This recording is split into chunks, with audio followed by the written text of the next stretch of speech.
Romantic relationships take up a lot of attention of young people today. There's a lot that can go wrong, and there's a lot that does go wrong as young people seek to navigate this area of their lives. The marriage of Isaac and Rebekah provides us with some principles that, if followed, can help to avoid the pitfalls of many modern romantic relationships. My name is Shanley, you're with Rain and Roots.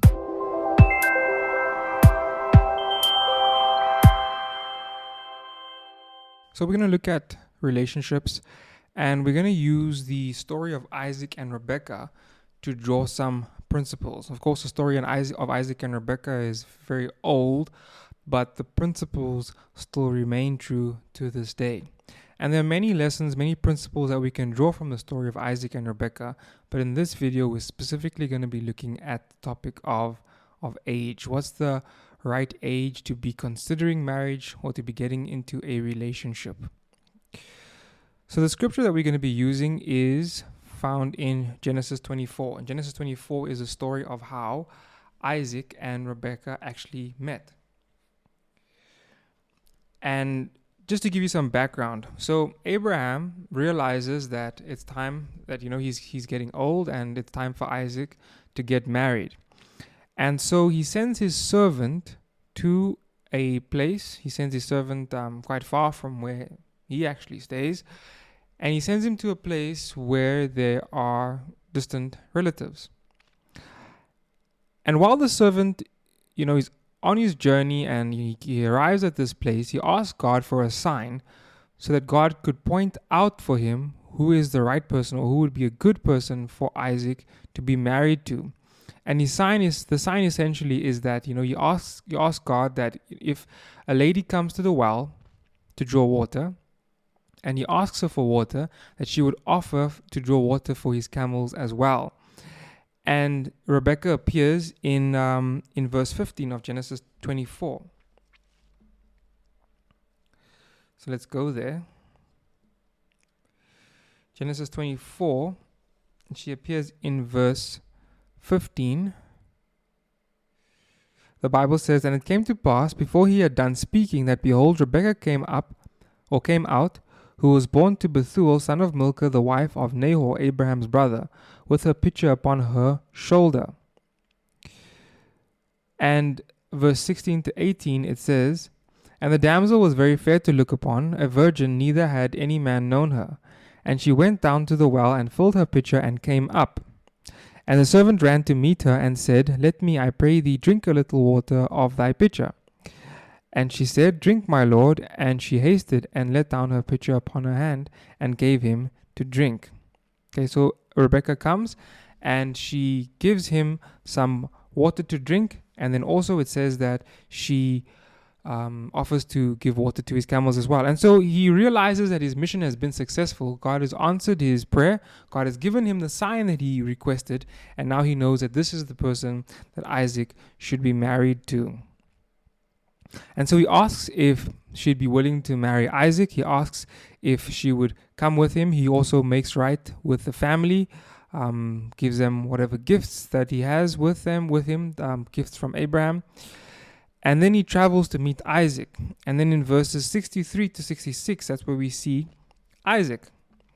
Verses 63 says, "And Isaac went out to meditate in the field at the eventide. And he lifted up his eyes and saw, and behold, the camels were coming. And Rebekah lifted up her eyes, and when she saw Isaac, she lighted off the camel. For she had said unto the servant, What man is this that walketh in the field to meet us? And the servant had said, It is my master. Therefore she took a veil and covered herself. And the servant told Isaac all things that he had done." Verse 67, "And Isaac brought her into his mother Sarah's tent, and took Rebekah, and she became his wife, and he loved her. And Isaac was comforted after his mother's death." So what is the right age to be even considering a relationship? And perhaps before we even get there, let's think about the relationship or the lives of Isaac and Rebekah before this encounter. We don't see in the Bible, we don't see any evidence of Isaac and Rebekah having other relationships. We don't see them having a boyfriend or girlfriend when they were younger. We don't see multiple people that they had dated. and then eventually settled on each other. We just don't see that. And in general, in the Bible, we don't see that. We always see that when people get into a relationship, the intention is always for marriage, and the courtship is generally short. People don't get into a relationship for years and years on end and then eventually decide to get married. No, they start off the relationship with the intention for marriage. They don't spend a lot of time, they don't spend years on end trying to figure out, or just sort of fooling around or playing around or having a good time. We don't see that happening. We see them having a clear intention for marriage, and then a short courtship, and then eventually going into marriage.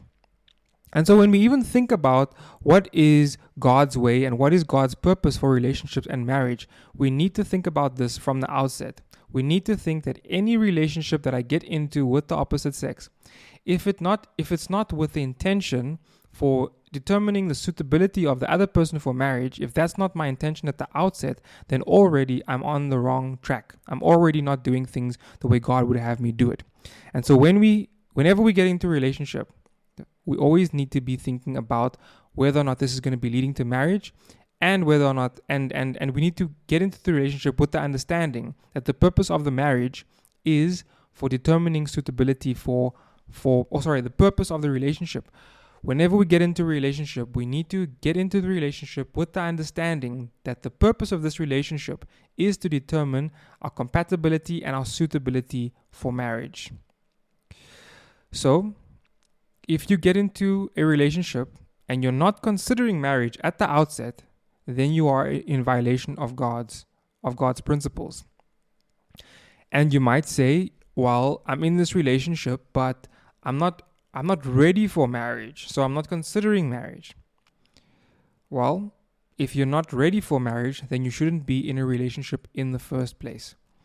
So if you're not ready for marriage, you need to get ready for marriage and then get into a relationship, not the other way around. You don't first get into a relationship and then get ready for marriage. You get ready for marriage and then you get into a relationship to determine whether or not the person that you're with is going to be a suitable marriage partner. So Isaac and Rebekah. Now, Genesis 25 verse 20 tells us that Isaac was 40 years old when he married Rebekah. We don't know for sure what Rebekah's age was, but we do understand from the text that she was young, and certainly she was younger than Isaac. And so there was a bit of an age gap between Isaac and Rebekah. Isaac was definitely significantly much older, or significantly older than Rebekah. And there are very good reasons for having an age gap. There are very good reasons for having a man older than the woman that he is with when considering somebody for marriage. There are very good reasons for an age gap between a man and a woman who are considering each other for marriage. And this age gap has something to do with the limitations that we have as human beings. There are limitations on the side of the man, and there are limitations on the side of the woman. And we're going to be looking at these limitations to get an understanding as to what is an appropriate age to be getting into a relationship and to be getting married. So from the lady's side, there is a limitation in terms of her biology. So assuming that a lady does want to get married and she does want to have a family, she has a really short time between, let's say, from the time she turns about 18 or so, she has a very short time. She basically has her 20s to get that part of her life sorted. She basically has her 20s to get into a relationship, to get married, and to at least start having children. The reason for this is that a woman's fertility declines quite rapidly after the age of 30. And by age 35, the complications or the risk of complications in pregnancy become very, very high. In addition to that, a lady's beauty, her attractiveness also declines. We might think of beauty or attractiveness as being something superficial, but it's definitely something that plays a part in considering somebody for marriage. We see that in the story of Isaac and Rebekah, the Bible does make comment that Rebekah was attractive. And while attractiveness or attraction, physical beauty is just one aspect among many to consider it is definitely something to be considered. Now, of course, there are other things that are also also important. And from the man's point of view, when choosing somebody to marry, he might go sort of down the scale of people of ladies who are attractive in order to go up the scale in other things that are important for marriage. But nonetheless, beauty or physical attraction is an important part, or is at least one aspect to be considered when it comes to choosing a marriage partner. And the truth is that as a lady gets older, her physical attraction dwindles. She becomes less and less attractive to men. And so basically, as mentioned, a woman basically has her 20s to get this part of her life sorted if she does want to get married. And if she does not get it sorted by the time she's about 30, her chances of getting married, her chances of getting into a relationship, her chances of having children, of having a family, while they're never zero, they do drop to very close to zero. This is in terms of both her attractiveness and her fertility. So from the age she's perhaps legal to marry, let's say age 18, she has her 20s to find a husband, settle down, and have children. And so many ladies realize this too late in life. Many ladies, they realize too late in life that in order for them, if they are gonna eventually have children and have a husband and children, that it needs to happen in their 20s. They realize this perhaps in their late 20s and sometimes even their early 30s. And when they are younger, they, because they're still attractive, because they are still fertile, they get a lot of attention from men. And often it's the wrong kind of attention. They get attention from men who are not marriage-minded, men who are not seeking a long-term relationship, men who are not seeking to settle down and have a family, men who are really just playing around and having a good time themselves. And so these women spend their prime years enjoying the attention of these men. And at the same time, while they are enjoying the attention, they're also collecting baggage. They get into relationships with these men. These men, because they're not marriage-minded, eventually their relationship comes to an end. They break up. Perhaps this man is also cheating on them. Perhaps this man has told them various lies and he's given them empty promises. But eventually the relationship comes to an end, and they've collected now this baggage from having broken up a relationship. And often also the relationship can get physical, and can get physical to the point of getting sexual without them being married. And the Bible specifically forbids us from becoming sexually active until we are married. And there are very good reasons for that. The more people that you get, or for a lady, the more men that you get physically involved with, the more and more difficult it becomes for you to physically bond, or to have this physical emotional bond with the person that you eventually marry. So there are very good reasons not to get physical.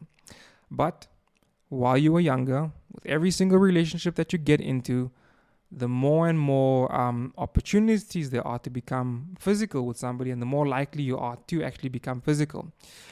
And so the ladies tend to use their prime years enjoying the attention and collecting all this baggage, emotional baggage, physical baggage, until one day the attention just drops. They reach a certain age and the attention just drops. There's this mindset, or they often fail to realize that, yes, I'm getting attention now, but it doesn't mean I'm going to be having this attention for the rest of my life. Eventually the attention will stop, and it does happen. One day they find that they're not getting the same attention that they've been getting from men. Their Instagram and their Facebook direct messaging, it used to be full of guys who are trying to strike up a conversation with them. The DMs, they go quiet. Nobody's approaching them in the mall. Nobody's calling them up. Nobody's asking for their number, and nobody is inviting them for a date or to get coffee or something. And while at the same time, their biological clock is screaming, telling them that you need to get married, telling them that you don't have very long until it's impossible or nearly impossible for you to have children. And so they realize this too late. And what happens is, because they're older, because they have collected all this baggage from dating the wrong kind of men, they've become also less trusting of men, and so they just become very difficult or unlikely to be getting into a relationship. And the men now are looking at the younger women, the women who are more attractive, the women who are more happier, the women who are more easier going, and the women who are baggage free. And again, at the same time that they've lost their attention, the same time that it's just not happening for them anymore, their biological clock is screaming, you need to get married. And this is a very unpleasant situation for any young lady to be in. And so the solution for this is that if you are a young lady, you need to become marriage-minded as soon as possible. And whenever you get attention from men, it's important to consider whether or not this is a potential person to get married to. Or you also need to consider, is this man that's giving me this attention, is this man marriage-minded? And also, it's important to ask yourself the question as soon as possible, as soon as you start even thinking about relationships. Ask yourself the question, what does it take to be a good wife? And learn those things. Learn what it takes to be a good wife. Learn what it takes to look after a husband or to take care of children. Learn what it takes to look after a household. And if you do this, you are more likely to attract the right kind of men, the marriage-minded kind of men, when you are younger, rather than the men who are not marriage-minded. And if you attract the right kind of men when you're younger, the earlier you will find somebody who's willing to or is interested in actually marrying you. Titus 2 verse 4-5 says, admonish the young women to love their husbands, to love their children, to be discreet, chaste, homemakers, good, obedient to their own husbands, that the word of God may not be blasphemed. So again, become marriage-minded. The sooner you learn, the sooner you learn how to love your husband, to love your children, to be discreet, chaste, to be a homemaker, to be good, to be obedient to your husband, the sooner you can find somebody who's marriage-minded, find somebody who's interested in settling down with you, and the sooner you can get settled. And you'll be far happier than the girls who frolic in the attention of all these boys who promise them the world, all these boys with their empty promises. Another distraction that women often face is the distraction of their career. So there's a lot of pressure that comes from parents, that come from school teachers, that come from friends to pursue an ambitious career path. And for many, in many of these situations, a woman's desire to be a wife and a mother is just not good enough. There's this prevailing idea in society that it's not good enough to just want to be a mother and to just want to be a wife. But for most women, with very few exceptions, for most women, this is what they most desire. And because of the pressure from society, from the pressure from people around them, they kind of suppress that desire, and they feel like, man, I need to pursue a career. I need to become a lawyer. I need to become a doctor. I need to do all these things. There's nothing wrong with those things. But the problem is that if you place a career above your desire to be a husband, if you place a career above your desire to be a wife and a mother, you might lose both. You see, you basically only have your 20s. As I mentioned, you basically only have your 20s to find a husband. You have your entire life to pursue a job or a career or an education. And so it's more important, if you're gonna prioritize one thing, and you have the desire to be a wife and a mother, then the education to be ready for marriage, and the education to be ready to be a homemaker and a mother is much more important, and that should come first before you decide to pursue an education that will prepare you for a job or for a career. You can always come back to that. In the old days, I say old days, but I'm not that old. But I remember when I was younger that my sister and she used to have a class. There used to be a subject in high school called home economics, and it just disappeared. I don't know what happened to it. Young ladies don't know home economics these days. And if you can spend time learning about home economics, learning how to take care of a house, take care of kids, take care of a husband, learn that early on in life. Get that sorted. Get that under your belt. And then you can pursue all these other things. Okay? Especially, right? Talking specifically about ladies who want to get married. Get those things under your belt. Know how to do these things. Understand how to do it. Then you can pursue the other things. So that when you are pursuing those other things, you're already ready to be a husband, or you're already ready to be a wife. And so when a young man comes along who's also marriage-minded, sees that, man, this woman has wife qualities, and he'll be ready to wife you. Okay? But if you pursue the other side first, you pursue the job, the education, or the education for that job, you spend your 20s doing that, and then one day you find yourself working this job, working this career, 28, 29, and you suddenly think, hey, I actually want to get married. I actually want to have kids. You're older. You have some baggage from relationships. Not as attractive as you were when you were younger. Plus, you haven't yet learned what it means to be a wife and a husband, or a wife and a mother. And now there's this pressure to learn these things, and time's running out, and your biological clock is ticking. So again, if you do want to be a wife one day, if you do want to be a mother one day, if you do want to have a family, make it your priority to understand what it takes to be a wife and a mother. Get that education under your belt, and then pursue these other things. But you'll find quickly that marriage-minded women, or women who are capable of being wives and mothers, they tend to get married very quickly. Okay, so those are the limitations on the woman's side. There's a limitation in terms of her attractiveness, a limitation in terms of her fertility, and so she needs to make sure she gets this education for marriage as early as possible. She needs to get married. If she wants to get married and have kids, she needs to do that fairly quickly.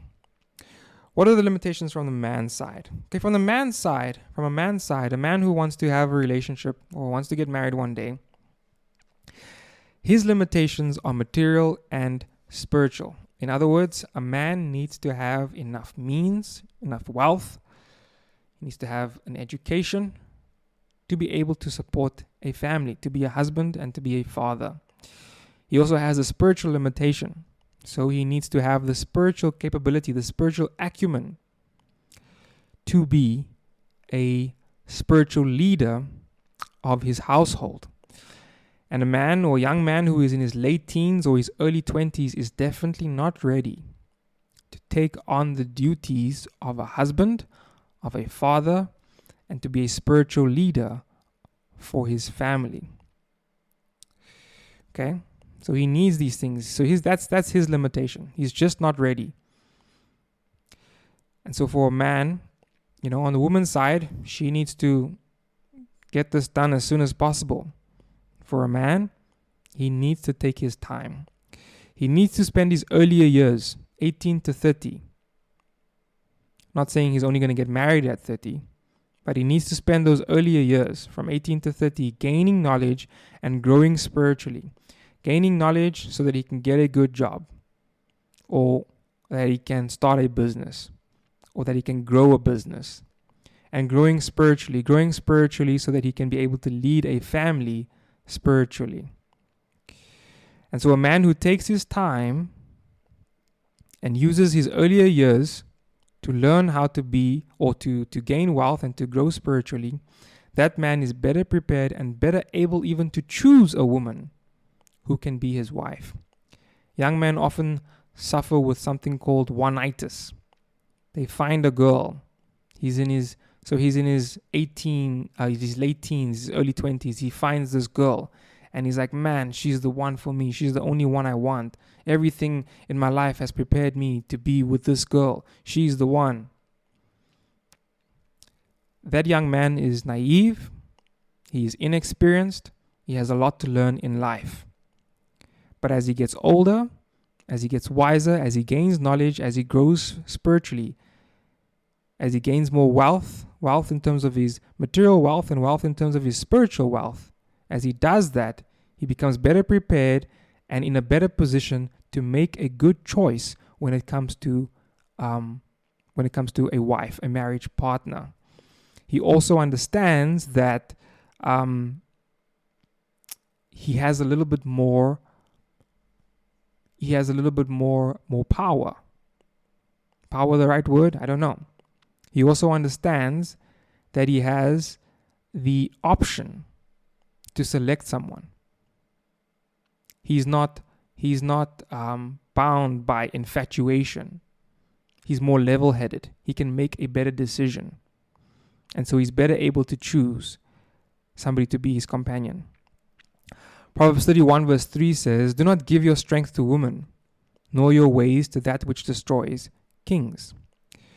Proverbs 4 verse 23 says, "Guard your heart above all else, for it is the source of life." The Bible tells us that especially on the man's side, do not fall in love too early. Take your time. Gain knowledge. Gain wealth. Gain experience. Learn how to be a leader. Grow spiritually. Spend time in the Word. Spend time on your knees. Build a relationship with God. The more time you spend doing that, the better prepared you are to be a husband. And the better prepared you are to choose a wife that will bring you happiness. So from the man's side, a man can hold off getting into a relationship much longer than a woman can. He can get married in his late 20s. He can get married in his early 30s. We saw in the case of Isaac got married when he was 40. Now we also understand that in Isaac's day, Abraham's day, people lived to be a little bit older, well into their hundreds. And so we need to kind of correct for that. But in general, a man can wait longer. And if he waits longer, he has much more to offer a woman and much more to offer his future children. But also, on the other side, on the flip side, he also cannot wait, he cannot hold off too long, because there are certain benefits also to getting married and having children while you are younger. Proverbs 5 verse 18 says, "Rejoice in the wife of your youth." In other words, getting married when you're younger, there is a blessing there, a blessing that you perhaps do not have as you get older. Psalms 127 verse 4 says, "As arrows are in the hand of the mighty man, so are the children of the youth." So if you have children when you were younger, those children are like arrows in the hand of a mighty man. And so there are blessings of getting married. There are blessings of getting married and having children when you are younger. The context of Proverbs chapter 5 is also sexual purity. As a man gets older, and especially as he gains wealth, his options increase. And so the temptation to be sexually immoral also increases. Ladies are more available to him. The likelihood of him falling into temptation becomes more and more as he gets older. And so for this reason also, it's better to marry earlier. So these are his limitations. There's the limitation in terms of his resources, his leadership capabilities, and his spirituality. He doesn't have that in his youth. But on the flip side, if he waits too long, he loses the blessings of youth and he increases the likelihood of sexual immorality. And we cannot stress this too much, or we cannot deny the fact that there is a blessing for both the man and the woman to be each other's first sexual partners. the Bible clearly tells us that fornication is a sin. And if fornication is a sin, it means that it's something that God specifically prohibits. There is nothing that God prohibits that is not for our benefit. Or rather, everything that God prohibits, that prohibition is for our benefit. God is not going to prohibit us from engaging in something if that something is for our benefit. And so if God tells us, do not fornicate, don't have sex before marriage, the implication is that sex before marriage is bad for us.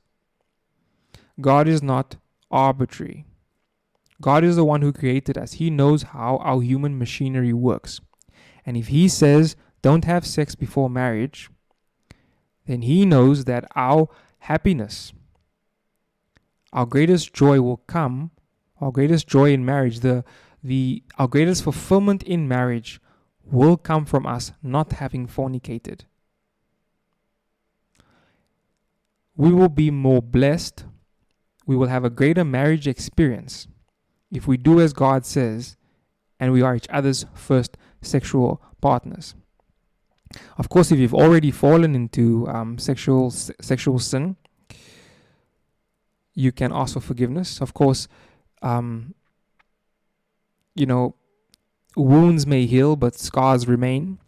So there may still be some residual damage, things that you'll never be able to get over. You might not enjoy the blessings that people who are each other's first sexual partners enjoy. But if you ask God for forgiveness and you change course, you repent of that, and you stop doing those things, you stop having sex outside of marriage, you can still have a blessing. And of course, it won't be as amazing, things won't be as awesome as those who had waited until marriage. But at least you'll be better off than the guys who continue to be promiscuous even until they get married. Perhaps promiscuous is a bit of a strong word. You will at least still be more blessed, still be more be better off than men and women who fornicate until they get married. So in summary, from the woman's side, prioritize getting ready for marriage. If a woman spends time getting the education and the necessary experience to be a good wife, to be a good mother, she could be ready, even from age 18, to get married. It all depends on how long she takes to get this education. But she shouldn't wait too long to get this education because her time does run out.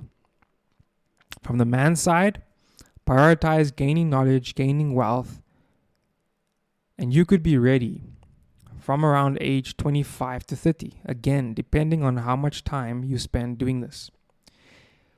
From the man's side, if you spend time in relationships while you're trying to build like this, those relationships will be a distraction for you. So stay away from relationships until you are ready to be married. When you are married, when you are ready financially to get married, then you can get into a relationship. And from on both sides, really. I've emphasized that it's important for the man to grow spiritually because at the end of the day, he will be the spiritual leader in the home. But both should focus on growing spiritually. From the lady's side, because of this age, these age limitations, a woman who is a good candidate for marriage will tend to be on the younger side. And a man who is a good candidate for marriage will tend to be on the older side. And so if these people have to be married, then if these people have to marry, then naturally there will be an age gap. And this is what we see in Isaac and Rebekah. From Isaac's side, we see him having wealth, and we see him, the Bible says he was meditating in the field. The man was a man of prayer. On Rebekah's side, we see her being younger, and we see her being skilled in household duties, which is why she extended the invitation to Abraham's servant to water his camels as well. She also had that strength. And so because of this, from the lady's side, perhaps you should consider somebody who is older, because somebody who's older is going to be marriage-minded. And while you are younger, learn to be a good wife. Proverbs 31 is a good place to start, to learn how to be a good wife and to be a good mother. If you do that, you will attract the right kind of attention. From the man's side, again, take your time and also consider somebody who is younger. Before you get into a relationship, be ready to take on the duties of a husband and father. And so this is at least one lesson that we learn from just delving into the story of Isaac and Rebekah. And as I mentioned earlier on, there are many lessons still to learn, and perhaps in future videos we can get to these.